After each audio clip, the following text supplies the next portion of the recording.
What's your name? Hi, I'm Asalee. Saley? Asalee. Asalee. Yeah. That's a beautiful name. What does it mean? My mom made it up. Her name's Sheila, and she mixed up the letters, so I'm an anagram. Okay. Yeah. And there you have it. Well, where are you right now? What's this place? You need to remind me, Sisters Yes, Boutique. SisterHearts. SisterHearts. Yes. Yeah. And so we were talking about incarceration, and you were giving me your insight on the prison industrial complex. What is it about it that you think makes people keep going back?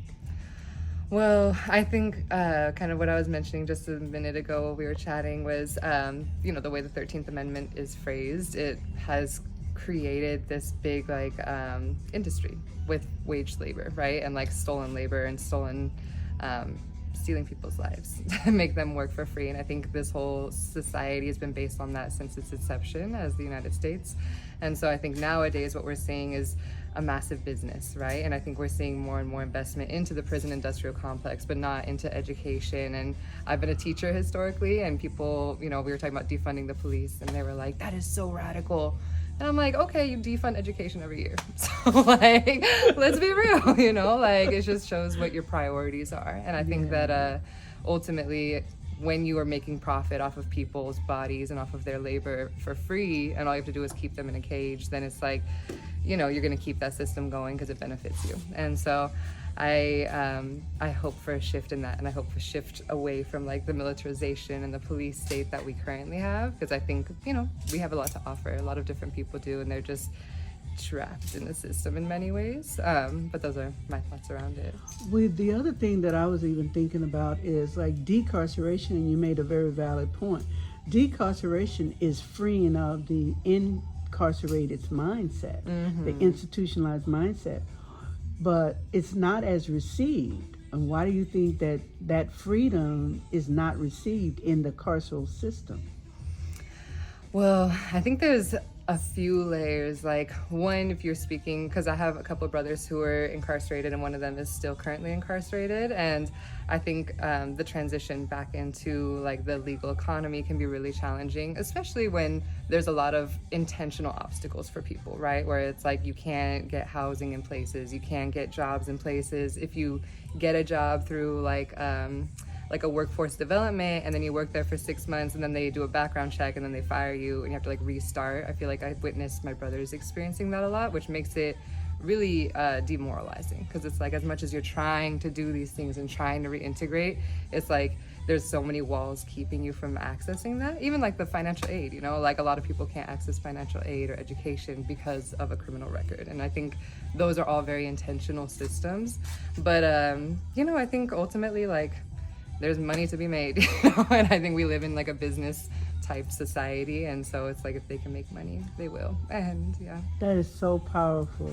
That is just so powerful.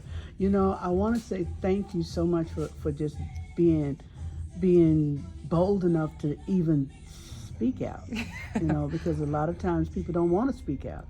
But this is so important, because as a former inmate myself, I saw firsthand the trauma that's forced on us. And some people commit suicide because it's so intentional. Yeah. But we are programmed to survive in prison. They say re-entry, but re-entry doesn't program us to survive in society. That's so true. The cycle has been prison re-entry, prison re-entry. So is the re-entry for returning back to prison, or is it re-entry to return back to society? Right, and go ahead. Yeah, and so decarceration is that return to society, not to prison. Which I think is really powerful language that you're using too, because it's normally they say recidivism, and I feel even that word, people aren't really familiar with what the meaning behind it would be. That's right.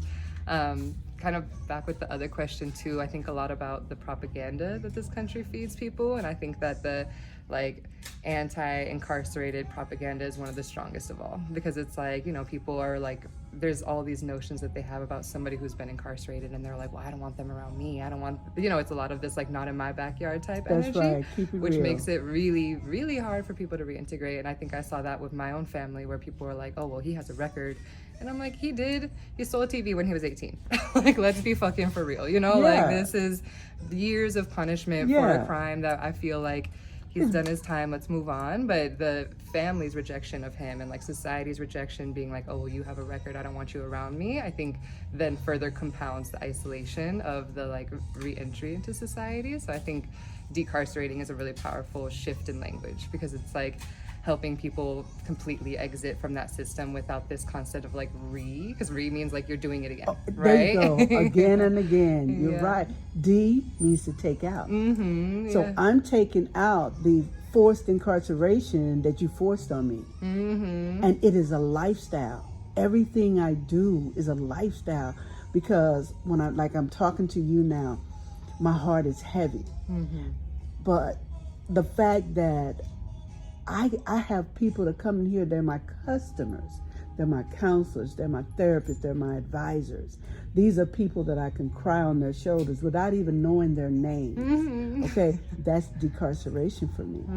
And then you're helping me. You're actually helping to reduce recidivism just by being a customer to come here and buy this wonderful merchandise, because you're contributing in a powerful way. And I guarantee you that this interview is going to impact somebody's life, because a lot of people feel like prison is for Black people. But prison doesn't arrest you on account of gender or race or religion. Anybody can get it. That's true too. Even the President of the United States. Apparently not though. Apparently he keeps. Yes, I know. But the thing of it is that when you start talking about what is done to our minds, it's our minds. We're so programmed. We're forced to memorize our DOC number. We know what time breakfast is served, what time pill call, what time shutdown, lockdown, go to your cell, cavity search, shakedown. It's all this. It's a whole environment that is forced on us.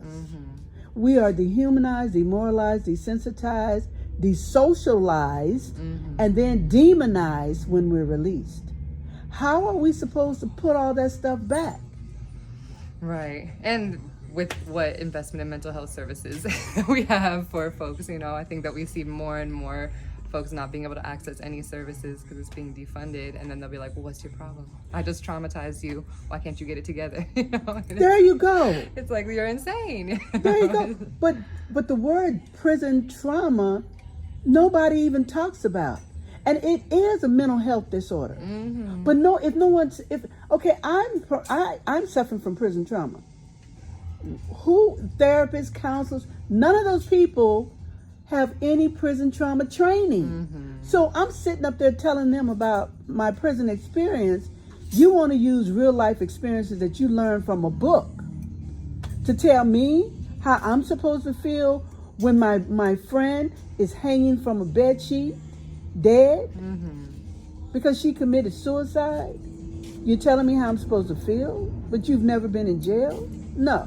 There's such a gap there. It's a big gap. And I feel that more professionals need to have prison trauma training. Oh, I 100% agree. But I think, like you're saying, there's the mentality for people who are incarcerated and the trauma, but also there's the mentality of people who aren't incarcerated and the rejection of folks who have been incarcerated. And I think there's like programming in many ways on both sides that is related to it. You have a point. There's also something else that I want you to bring home, is that because your brothers were incarcerated, you suffer from secondhand prison trauma, because they had to have money on their books. They wanted to call you all the time. You wanted to go visit them. You having to walk inside that prison, leaving them. You were traumatized. It's really true. Yeah. You hold and suppress all of your own trauma without even realizing what's happening to you. You're here talking to me like an expert a decarceration specialist. Like you've actually been there, but you haven't. It is because of your secondhand prison trauma that you can speak so intelligently, because you're not in denial of it, because it knocked on your front door. And that's, I think, the biggest struggle that we see. I don't know, I do a lot of activism for other causes as well, and I've thought about this a lot, where there's this thing in this country of individualism where it's like you don't care about a cause until it happens to you. And I think that's the biggest thing that we're trying to deal with, is like, how do you make somebody care about something even if it doesn't affect them directly? But then once it does, it's like crystal clear what's right and wrong, you know? And I think it makes it hard, because I feel like so many people who love people who are incarcerated, who have been incarcerated themselves, understand the pain and the trauma and the cycle of prison. But if you haven't, then you're just like, well, that's their problem, you know? And we really need like a collective engagement if we want to see change. But, you know, people have to care first and care about people who haven't had a similar life experience to them. But we'll get there. Well, I am so excited. This is not the regular kind of stuff that takes place in a thrift store, for sure. But the idea, this is the other thing. Everything that you see that's placed in here came from inside the criminal mind. Really? Oh, everything. Cool. Because they come here from different organizations and they work and they learn decarceration. Mm-hmm. So developing a criminal mind from a criminal mind to a creative mind, that's what it is here. That's really powerful. Yes. Yeah. It's like I show them that we're going to take you from being a criminal to a CEO, a chief executive officer of your own life. Mm-hmm. So you're going to take charge of your life, and you start by this place here.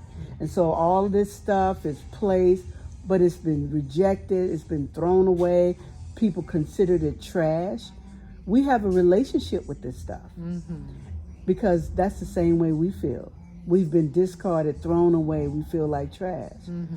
So we love on this stuff, and that's why this store is absolutely phenomenal. Oh yeah, it's not only awesome with merchandise, but the energy and the people that come here. They're not just coming to save money or find wonderful, unique merchandise. They're here because it's a purpose. Mm-hmm. This is an activist haven where we come here to express ourselves. We come here and say we're going to support disenfranchised people, whether our government likes it or not. Right, especially because they don't like it. Well, I love being here. I've only been here a couple minutes and I've already found like 4 or 5 things that I want. So y'all gotta come through. Yes. Okay. So I want you to hit subscribe down below, and thank you so much for this interview. I love you. I appreciate you so much. Too. Thank you. Thank you.